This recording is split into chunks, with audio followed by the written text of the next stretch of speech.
In January of 1959, 23-year-old Igor Dyatlov led a group of 8 young Soviet hikers, comprising 7 men and 2 women, and mostly university students, into the Ural Mountains, attempting to reach Mount Otorten from the small settlement of Visay. It took more than 3 months to locate all 9 of their bodies. They were found about 6 miles away from their destination, in a forest almost a mile away from their campsite, without their skis, shoes, or coats, in approximately negative 30-degree Fahrenheit weather. 2 of them had fractured skulls, 2 more had major chest fractures, and 1 hiker was missing her tongue. Soviet investigators listed the cause of death as a compelling natural force and abruptly closed the case not even a month later. 6 of the skiers died of hypothermia and 3 died of injuries. They died separately.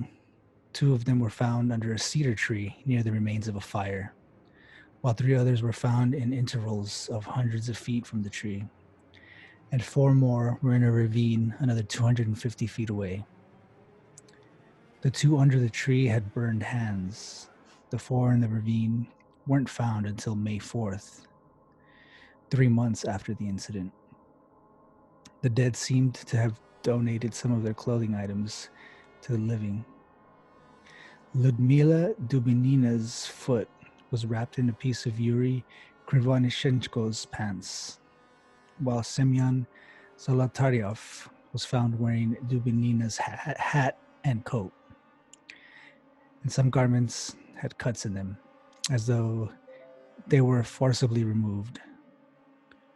Consistently, there were 8 or 9 sets of footprints in the snow, accounting only for the skiers and not suggesting another party's involvement. There was no sign of a struggle or any other human or animal approaching the campsite. There was a snowstorm the night of February 2nd, which is when it was determined via their diaries that they died.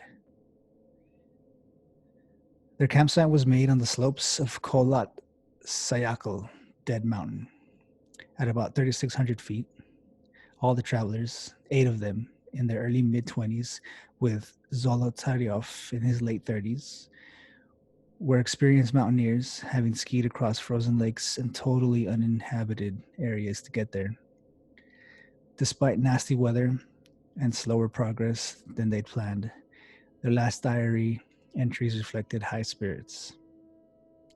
Charmingly, in a very typical Soviet way of bonding, they even produced a little newspaper about the trip, which they titled The Evening or Toten, and which bore the headline, "From now on, we know that the snowmen exist." It goes on to say, they can be met in the northern Urals next to Otorten Mountains. After the first 5 bodies were found, a legal inquest began, eventually determining that the cause of death was hypothermia. The death seemed kind of straightforward at first. These dead were in various stages of undress, including one in his underwear, but this was explained away as paradoxical undressing, which happens in about 25% of hypothermia victims. As the hypothalamus malfunctions and body temperature seems to rise when it's really dropping. The skiers' badly damaged tent was determined had been cut open from the inside, and all of their stuff was still in it. Why were they dead of exposure if they had access to their winter gear before going out into the freezing wind? To all appearances, they appeared to have left the tent out of their own volition and in a hurry.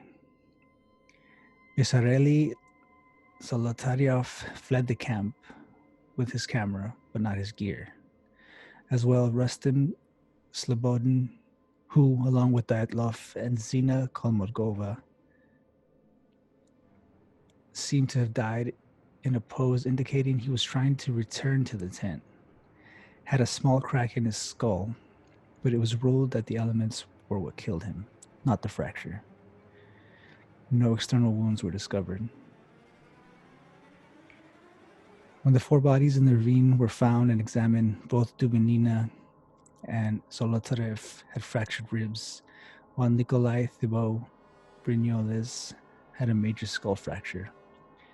One of the investigators compared the force required to injure a human so severely to that of a car crash. The injuries were absolutely not caused by force exerted by another human being. Once again, no soft tissue damage was observed, as though the skiers' bodies were crushed by pressure. When Dubinina was found to be missing her tongue, the theory of another party's possible involvement must have arisen again. But there were absolutely no indications of other people having been nearby. Apart from the other travelers in Dyatlov's group, not even the native Mansi people sometimes known to inhabit the area. And perhaps most baffling of all, some of the skiers' clothing was found to contain significant levels of radiation. Due to an absence of a guilty party, the inquest was closed in May of 1959, only a few short weeks after the last 4 bodies were discovered, and the files were archived and classified. When they finally became accessible in the 1990s, post-Soviet era, parts of them were missing. Without any real public answers to any of these freaky questions, all manner of insane theory flourished.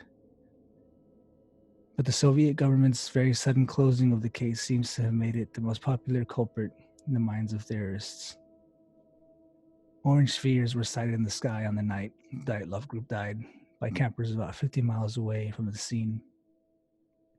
Some explained these away as R-7 intercontinental missile launches, seen as the last campsite was located on the pathway from Baikonur Cosmodrome to Chornaya Guba, a Soviet nuclear testing ground. Per the radiation found in the skiers' clothing, some speculated that they drank melted, contaminated snow. A 12-year-old eyewitness who attended 5 of the skiers' funerals claimed that the bodies had a deep brown tan. And you can't talk conspiracies and radiation without mentioning aliens and UFOs, of course. Some folks even blamed the snowmen referenced in the students' newspaper. To this day, a scientific explanation for the deaths of these 9 people is yet to be nailed down. Manifold publications were inspired by the incident, some investigative journalism and some entirely fiction. The mountain pass where the skiers set up their last campsite was named for Dyatlov and the Dyatlov Foundation, established by Yuri Kuntsevich, none other than the child eyewitness at the skiers' funerals in 1959, still works to persuade the Russian government to reopen the investigation. The foundation operates the Dyatlov Museum in Ekaterinburg as well, to commemorate the dead travelers and tell the story of their strange ends. Hey, what's going on, guys? I really appreciate you guys stopping back in for another great story. I just wanted to pop in and say I really apologize for not putting out any kind of content lately. I had a few interviews coming in the past couple of weeks that were set up. I was going to put those out as well. Do some more stories and stuff, but I actually spent all of last week, which would have been November, last part of November, about a week in ICU. So I was in the hospital for a while with some health issues, but and I had to cancel a lot of the interviews that I had set up for that week. A lot of the content I was supposed to be putting out because I was sick in the hospital. But we're all trying to get back into the swing of things. Work, school, and then just picking back up with interviews and trying to get things rescheduled with people that I had. Like I mentioned before, we were going to be doing interviews with L.A. Marzulli as well. I kind of had to put everything on hold. He's extremely busy, so when that's going to come back around again, I'm going to have to see. But yeah, just wanted to let you guys know what was going on. If you guys stop by the channel frequently, I really appreciate it. If you guys are brand new, please consider hitting that subscribe button. that like and that bell icon as well, so that you guys don't miss an episode in the future. You can find our podcast here on YouTube, the video version of it. We do Spotify as well, Google, Apple Podcasts, as well as iHeartRadio. You can find all our social media linked below as well. Yeah, so I really appreciate you guys stopping by. Be looking out for new episodes here shortly. I want to say next week. Like I mentioned, getting back in the swing of things. So we'll have those on the way out as well. But I really appreciate you guys. Everybody stay safe. I hope you all had a great Thanksgiving. I hope you guys have a great Christmas and New Year's as well. Everybody stay safe out there. Stay blessed. Stay frosty.